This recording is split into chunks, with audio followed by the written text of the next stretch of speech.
गांव के बाहर खड़ी वह पुरानी हवेली बरसों से बंद थी।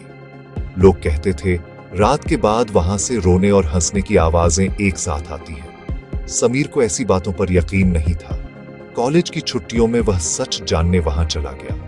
रात के 11:30 बजे वह हवेली के दरवाजे के सामने खड़ा था। दरवाजा अपने आप चरमराते हुए खुल गया, जैसे किसी ने अंदर से बुलाया हो। भीतर कदम रखते ही हवा अचानक ठंडी हो गई। मोबाइल की टॉर्च जलाकर वह आगे बढ़ा। अंदर दीवारों पर पुराने परिवार की तस्वीरें थीं। हर तस्वीर में लोग मुस्कुरा रहे थे, लेकिन आंखें जैसे उसे ही देख रही हो। समीर ने नजरें फेर ली, तभी ऊपर से किसी के चलने की आवाज आई। कोई है? उसने आवाज दी। जवाब में सिर्फ हंसी गूंजी, धीमी, टूटी हुई। सीढ़ियां चढ़ते ही मोबाइल की स्क्रीन काली हो गई। अंधेरे में उसे किसी के कान के पास फुसफुसाने का एहसास हुआ। इतने साल बाद कोई आया है। समीर पीछे हटा, लेकिन उसके पैर जैसे जमीन में धंस गए हो। दीवार पर उसकी परछाई हिल रही थी, जबकि वह खुद स्थिर था। परछाई ने धीरे धीरे अपना सिर घुमाया और मुस्कुराई।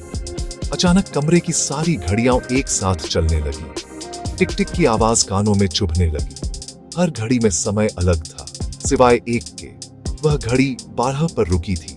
आईने के सामने पहुंचते ही समीर की सांस रुक गई। आईने में उसका अक्स था, लेकिन चेहरे पर डर नहीं, एक अजीब सी शांति थी। पीछे से वही आवाज आई, अब तुम आजाद हो। आईने से एक हाथ बाहर आया और समीर को खींच लिया। उसकी चीख हवेली की दीवारों में गूंज कर दब गई। अगली सुबह गांव वालों ने हवेली के सामने समीर को देखा। वह शांत खड़ा मुस्कुरा रहा था, लेकिन उसकी आंखें बिल्कुल खाली थीं। हवेली के अंदर अब एक नई तस्वीर टंगी थी, समीर की, और नीचे लिखा था, जो यहां आया यहीं रह गया।